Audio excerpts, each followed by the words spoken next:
There's something else, Zeus continues, producing a small golden wisp that seems to contain compressed starlight.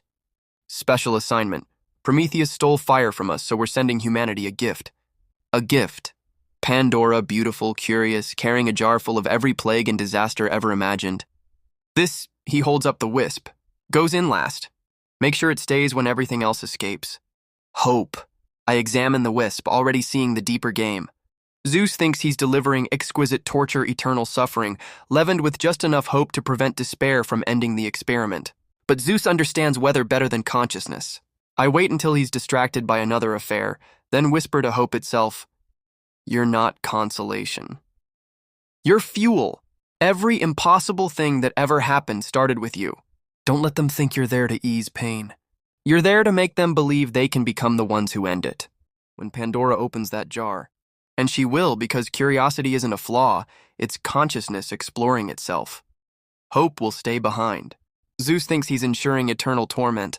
Instead, he's just handed humanity the one force that could eventually make them divine. The delivery mission takes me to the mortal realm, where I watch Epimetheus fall for Pandora with the predictable enthusiasm of consciousness that mistakes beauty for safety. She's gorgeous, brilliant, fascinating, and carrying enough concentrated disaster to end civilization. Perfect honeymoon gift. The jar is a wedding present, I explain to the happy couple. Never open it, seriously. Under no circumstances, promise me. Pandora nods solemnly, while her eyes sparkle with exactly the curiosity Zeus is counting on. 3 days later, she opens it.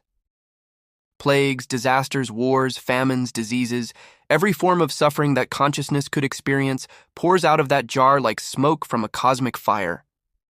The Golden Age ends in minutes. Humanity's paradise becomes humanity's testing ground.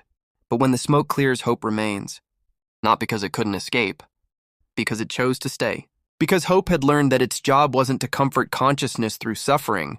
It was to convince consciousness that suffering could be transcended. The greatest gift Zeus never intended to give. The one force that could turn every disaster into education, every suffering into strength, every limitation into opportunity.